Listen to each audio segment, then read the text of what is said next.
Okay, thank you for that very enlightening talk. And now we have one more speaker for this morning, Professor Semi Oh from the University of Michigan. Please welcome Professor Oh.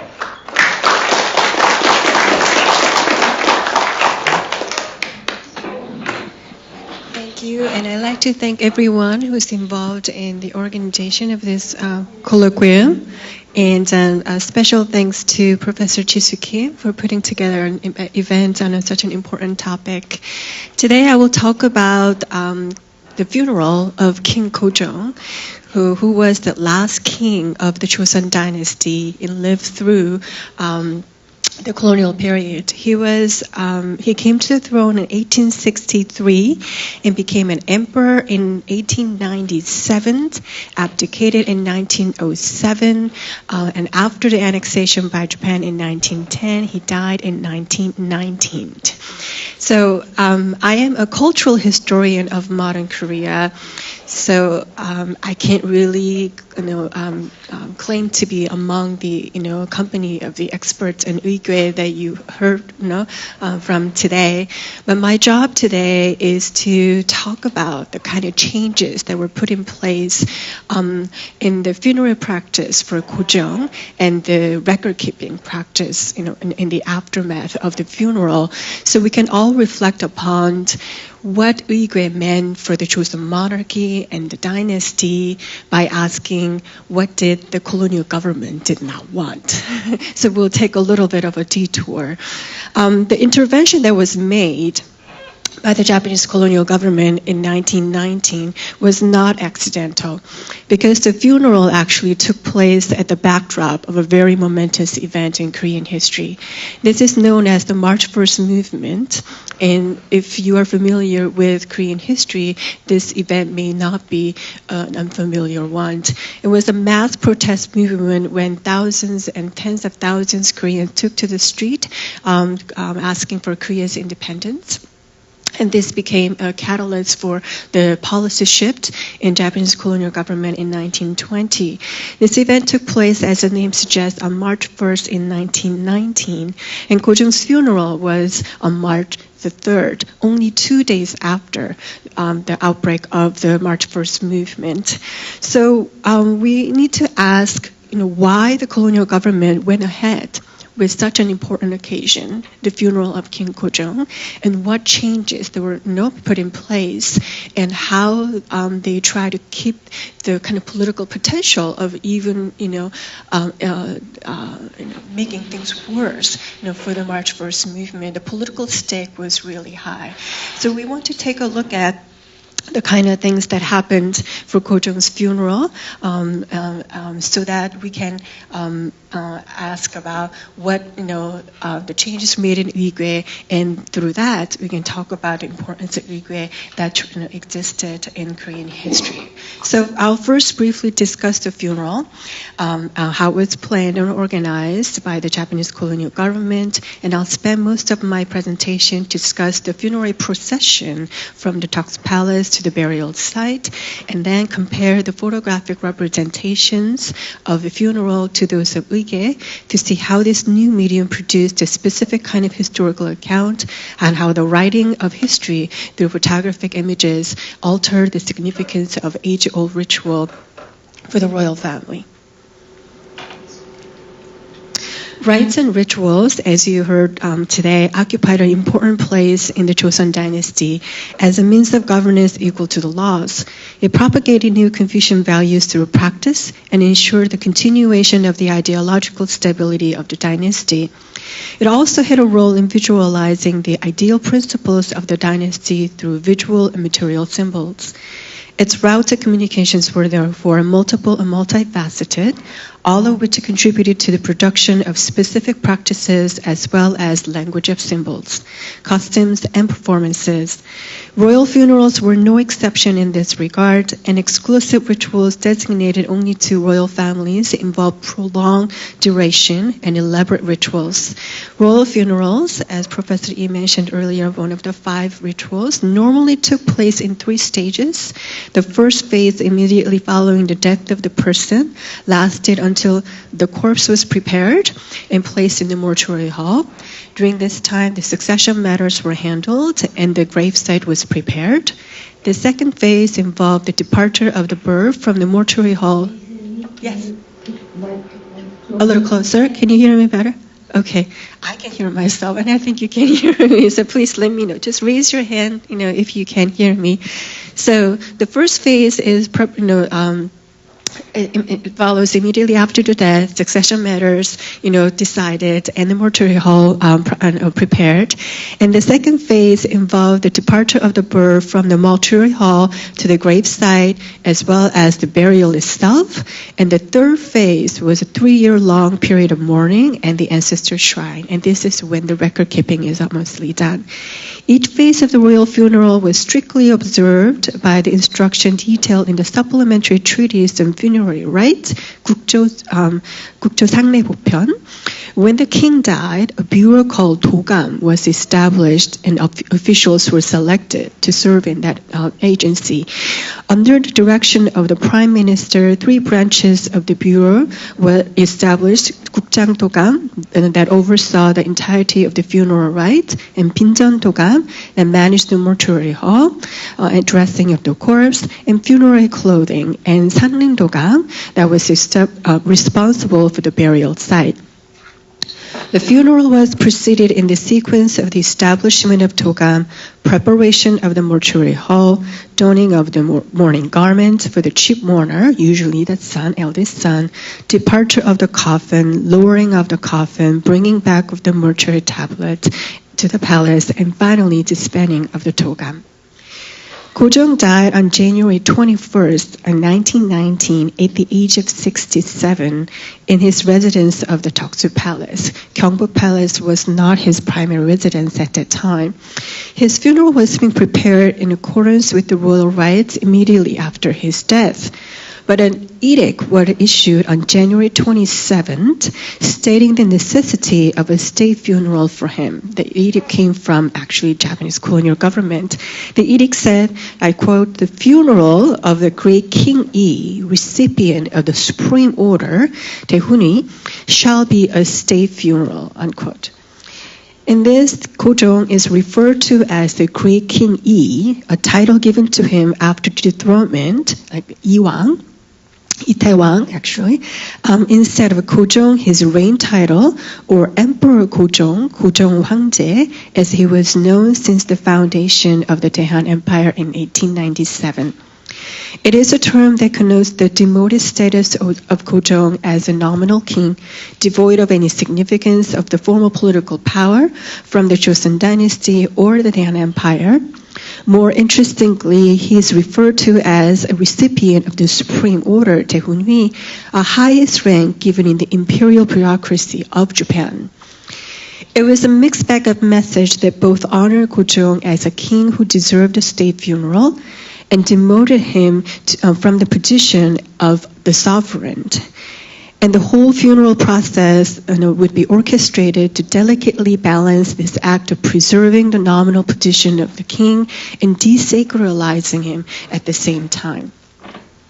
So when Japan intervened, the funeral was arranged by the Office of Funeral Rites in the Imperial Household Agency and in accordance with the Japanese imperial rites. Instead of the 3 branches of togam that was normally established for royal funerals, jugam was established, 어장 jugam, 빈전 혼전 jugam, and 상능 jugam, under the directives of the Imperial Household Agency of Japan. So in this slide on your left, you see the mortuary hall that was prepared in accordance with the Joseon laws and rights. And then when Japan intervened, they actually changed the whole thing in Japanese style. And these offices were headed by Japanese officials with the exception of the vice chief of funerary rites, Jo Dong-yun, who appears in this photograph walking behind the chief of the funerary rites, Ito Hirokuni. The part of the funeral that mostly followed the Joseon rites was the procession from the Deoksu Palace to the Hongrung, the burial site in Namyangju. But as you see here, it also added some of the idiosyncratic, or some would say modern, elements, such as Japanese army, naval vessels, marching band, and transport by railway. So this is a scene where the Japanese officials are leading the funeral procession, and this is the boer, passing by the Keiji newspaper building, and I'll actually come back to this photograph. And here's another scene of the funeral participants with the Japanese police, and army guarding the funeral, and here is the army, in participant along with the mourners in the procession. In the end, the funeral of Gojong took place on March 3rd, with Japan taking over the whole ritual, and in much less than 5-month period usually given for the royal funeral. One of the most important tasks of the Dogam, the agency responsible for royal funerals, was the publication of 의궤. Typically, royal funerals produce 3 의궤, published by 3 Dogam mentioned. So the 의궤s were 국장 도감 의궤, 빈전 도감 의궤, 산능 도감 의궤. Since no Dogam was established for Gojong's funeral, Jugam was in charge of publishing 의궤. So we have 3 의궤 published by Jugam, Gojong 태황제 어장 주감 의궤, see here, 고정 태황제 빈전 혼전 주감 의궤, and 고정 태황제 산능 주감 의궤. Since the funerary rites themselves were altered quite a bit for Gojong, the content of the 의궤 also differ from the previous ones and tend to lack in its rigor of detail and meticulous record keeping. However, one major difference for Gojong's 의궤 is the lack of visual depiction of the funerary procession, as mentioned, 반차도. In place of 반차도, only a diagram of placement and procession appeared in text standing for images, and they gave information as to who the participants were and where they were placed in the procession, but we don't see the kind of information that can be easily transmitted or impressed through visual means such as the color and the types of the clothing, what they were wearing. This is what it would have been looked like, and this is 반차도 from Myeongsong, Queen Myeongsong's 의궤. She's the queen of Gojong who deceased in 1896. And when we look at this, we can kind of think about what this whole 반차도 meant, how this 반차도 was supposed to be read. And as Professor Yi showed the kind of vertical composition of separate pages, making one painting, and Professor Park also showed how 반차도 was moving, but in reality, 반차도 does not move. We have to flip the pages. It's in the book form. So 의궤 is importantly done in a book form. So each page of 의궤 contains only a partial view, like this, of the procession. And as the reader turns the page, he or she would follow the procession from the beginning to the end. These fragmented views were put together only by the act of the reading and by completing the book. Reading book is a linear experience, and through book reading, the procession is experienced to the reader as a moving image. The spectator of a procession in actuality would be in a static position, so the time of the movement is determined by the procession itself. On the contrary, this visual rendition depended upon the spectator reader to create an illusion of movement by turning the pages of the book. Here, the temporal experience of the book reading is supposed to correspond to the temporal movement of the procession and simulate a time movement. However, this does not mean that 반차도 create a real-time experience of proto-cinema. The background of the image is a blank space, and I think it's an important aspect. Professor Jungmann mentioned whether the landscapes were real landscape or ideal landscape, and when you have a blank space like that, the image text without the context was designed to be applicable to all places and time, and I think quite quite frankly, to be universal. In other words, the descriptions of the procession painting or the diagram were intended to be more prescriptive because correctness of the ritual was the most important thing. So they not only recorded what took place, but they also wanted to give a model to their future posterity how things are done. Although these visual records based on singular events in history, these rituals and ceremonies were repeatedly occurring events, and therefore the purpose of recording was to serve as a reference for the posterity. This notion of repeatability collapses the temporal boundary between the past and the future, and the ritual serving as a model renders itself as an eternal event, however paradoxical it may sound. For Ko-jung's funeral, a more prominent form of visual record came in photography. We have many different types of photography chronicling the funeral, but one in particular that I like to pay attention is this, the Toksu state funeral album, the Toksu 국장 화첩. This was published shortly after the funeral by a Keijo newspaper company in 1919. However, it more or less served as the official visual record for the funeral. This photo album has interesting composition. It has, in the beginning, portraits of Ko-jung, as if to introduce the biographical information about him. So here's a photo of him in the middle with his family, and here's a photo of him, wearing, military uniform to show him as a modern monarch, and then. It also contains photos of the Japanese officials, who were involved in planning and implementation of the funeral.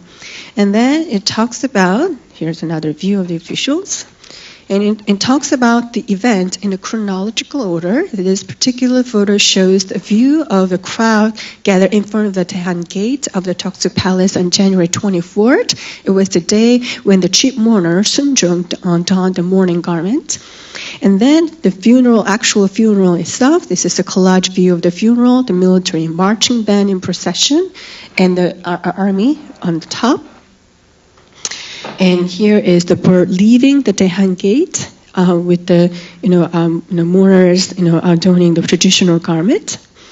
And here is a view of the crowd viewing the bird passing by, and you see the Keijo newspaper building in the background. These images offer a documentary view of the funeral, so realism was supposed to be the most important aspect. However, I would argue that what photography achieved in depicting the funeral event was the desacralization of the ritual by turning it into an event in the linear continuum of history. History here is presented in a secularized form as its relevance only mattered in the real time of the present. And photography also produced memory. Therefore, in place of the lost sense of eternality that we saw in Uyghur, we see by the singularity of event created by photography, a new sense of permanence was created, and this is the kind of memory and nostalgia that I will talk about. Unlike the eternality of time that Uyghur depicts, the photo album emphasizes the presentness of the event. So we have an example here. This page in the photo album shows a special edition of Mail Shinbo, the official gazetteer of the Japanese colonial government, announcing the death of Ko-jung side by side with the photograph of the crowd gathered in front of the Daehan gate. The date of the special edition publication, along with the date and the time of Ko-jung's death, make it a singular event, real and historical. However, the realism created by photography and journalism seems to be mediated by the collage of the image. The photograph accompanying the death announcement of Ko-jung depicts the crowd gathered in front of the Toksu Palace. So we can summarize that the photograph was taken after the fact the newspaper was reporting, and as well as the reporting itself. Excuse me. But placed on the same page of the album, the moment of the crowd gathering is described as a reaction to the death of Ko-jung and as a simultaneous event to the news, when in fact they had a cause and effect relationship. By reporting two non-synchronous events side by side, the photo album is telling the story from a retrospective perspective of knowing what took place before and after the announcement of his death. In other words, while the newspaper inserts create a sense of real-time experience, it was done through an editorial intervention as of an omniscient perspective. This shows that while realism is an important aspect of photography, photographs did not simply report, but explained, or more precisely, narrated a story. This sense of narrativity is achieved by arranging photographs in chronological order. The biographical photos of Ko-jong describe his life before death. With the announcement of his death in Mail Shinbo, we see the photographs chronicling the funeral as an event unfolding with specific information as to when, where, and how it took place and who participated. The narrativity here contrasts with the time movement image of Pantado in Uige as it offers more historical narrative. This is only made possible by publishing the photo in a book form as a collection, as a photo album, which offers a similar viewing experience as the book reading, and individual photographs only gain meaning in relation to each other, what came before and what came after, rather than simply offering a sense of what happened through the descriptive snapshot of the event.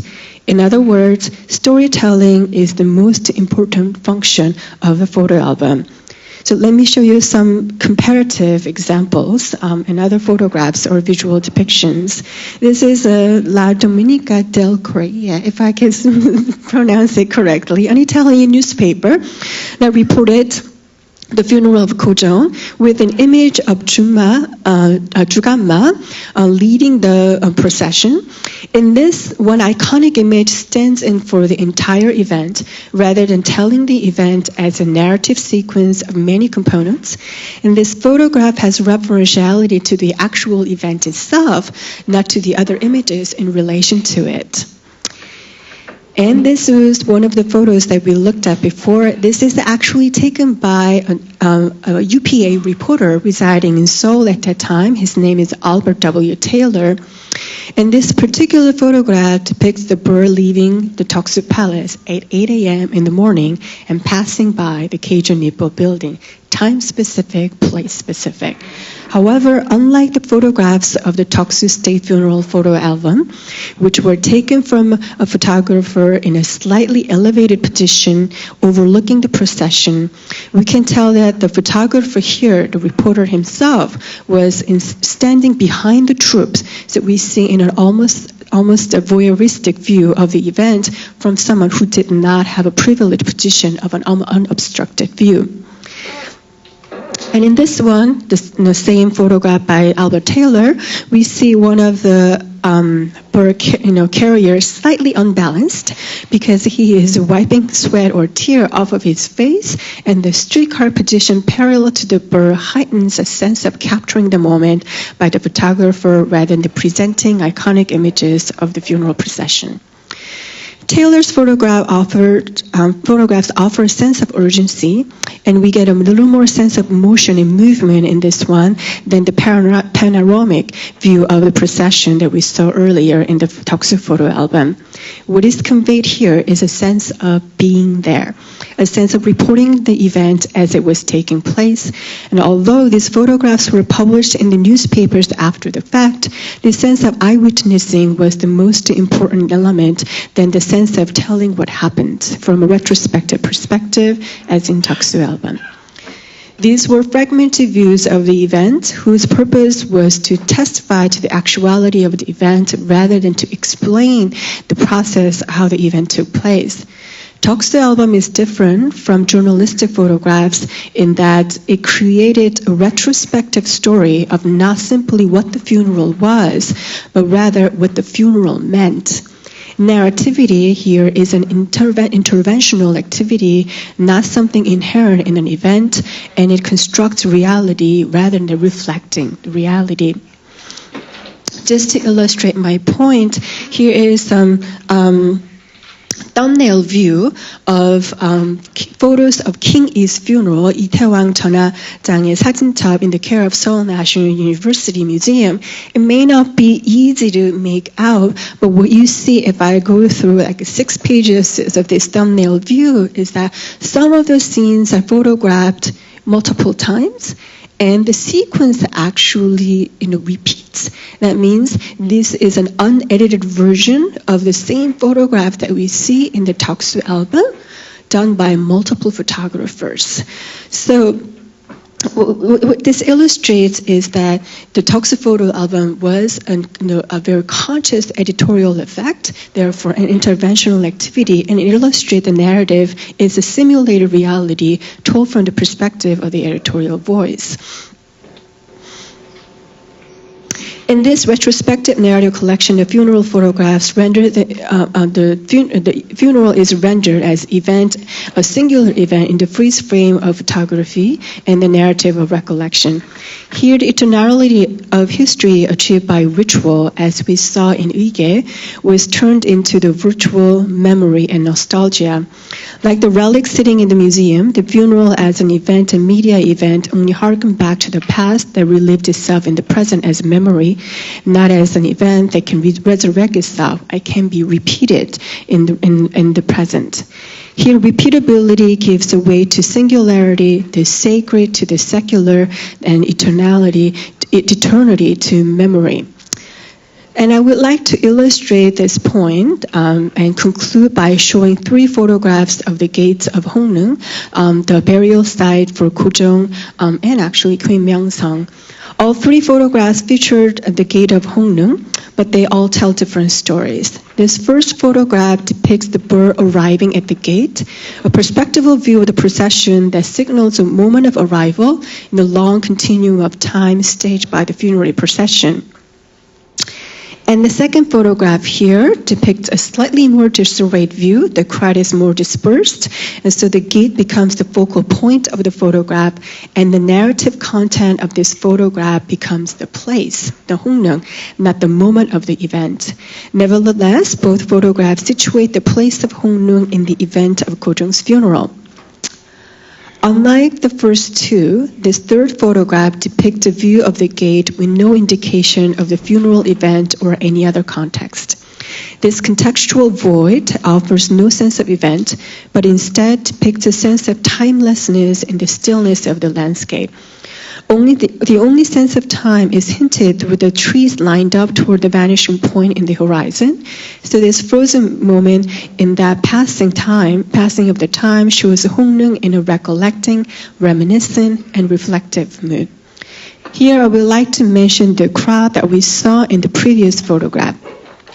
While they were depicted as simply as spectators then, it was a spectator crowd who transformed themselves as a public, who demanded for Korea's independence and joined the March First movement. So this photograph that dilutes the collective possibility of the crowd and individual nostalgia is a desacralization of history through personal memory and an alienation from history because that history only exists in memory. Nostalgia and memory are therefore a means through which history is secularized and personalized, therefore not a denial of history, but the denial of its eternal potential through ritual. Thus, we can talk about the event and media event of Kojong's funeral as a strategy of history writing that disavowed its mythology.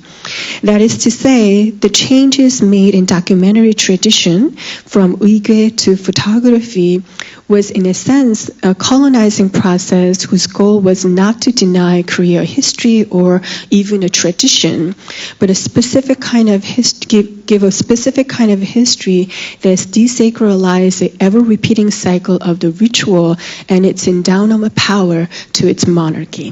Thank you very much.